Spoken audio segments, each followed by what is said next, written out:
Imagine being forced to donate your organs to save someone's life. Currently, everyone has this option to choose whether they want to donate them or not. They are our organs after all. However, without legal abortion, women can find themselves in situations similar to these that they didn't ask for and have no way of fixing. However, if abortion is legal, your body is actually yours to decide for. In the next few minutes, I will discuss why abortion should be legal. The option to get an abortion is essential to women's rights. A common argument against abortion is that women are choosing to have sex, therefore the risk is their responsibility. I disagree for a few reasons. Even if women are safe and responsible, there's still a chance that the contraceptive will fail. Also, people want to take funding away from Planned Parenthood. This is an issue because Planned Parenthood does much more than what is just associated with abortions. As you can see on the graph on the handout, which I found on liberalamerica.org, it shows that 3% of Planned Parenthood's services are about abortion or related to abortion. The majority of their services actually includes contraceptive education and providing contraceptives for people. The work in contraceptives actually reduces the number of abortions that are performed each year because they are giving people access to actual forms of birth control.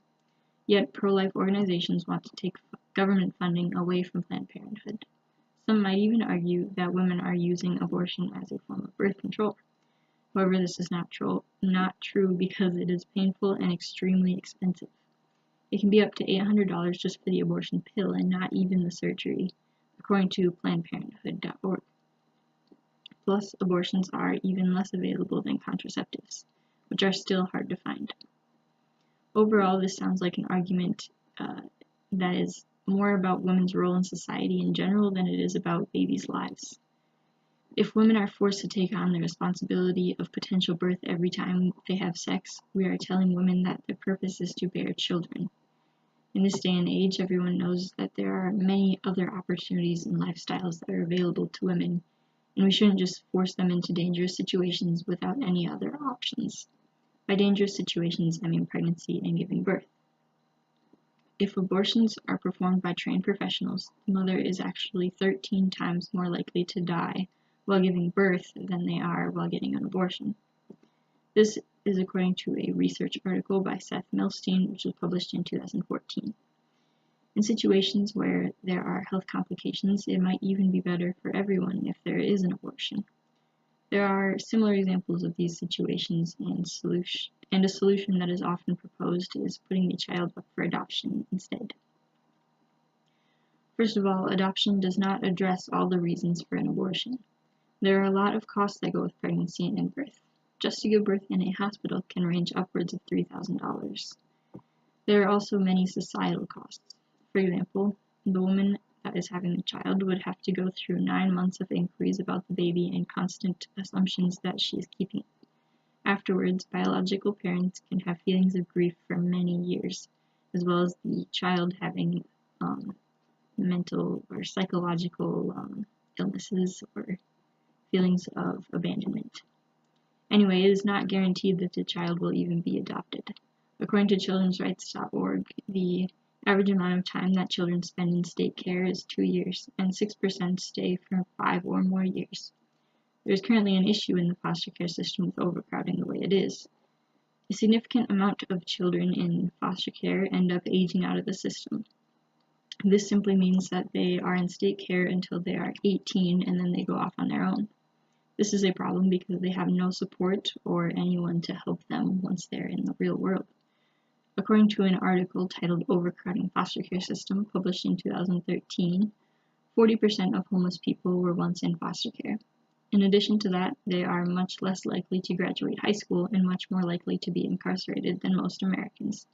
So, if a child is put up for adoption, their future does not particularly look bright. If pro-life supporters truly care about the children, maybe they should push for more funding for the foster care system and adoption agencies, rather than targeting places like Planned Parenthood that actually reduce the number of abortions and encourage safety. The main issue that adoption solves is the inability to raise the child.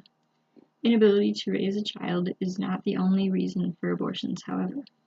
For instance, there are cases of rape or situations where the mother's life is at risk. After those instances are brought up, most would agree that abortion is okay in some cases. The main issue here is that we are saying that those babies' lives are less valuable just because of how they were conceived or because they are hurting the mother. If someone does want to argue pro-life, then they should be against even those cases. This tends not to be the case, though, because it is pretty hard to argue with a rape victim or a dying woman about what is best for their body. In addition, one of the most common arguments is that the fetus is a human life and humans have the right to live. This is true, but the fetus cannot survive outside of the mother's body like a baby can after it is born. Humans have the right to live, but they do not have the right to use someone else's body. This is the hardest part of the discussion and what has recently been fueling the pro-life movement. As you can see on the second graph of the handout, the views on abortion have increased in negativity in recent years with 18 to 29-year-olds. The right to life should not overpower other human rights, but there is an overlap in these rights. It's important to know that our rights only stand true if they do not harm anyone else. Abortion should be legal for many reasons, although many do not agree. The safety of one human life should not be valued over the safety of another. If a woman is prohibited from getting an abortion because of the baby's rights, it is possible that that baby could grow up only to have their rights taken away just like their mom did.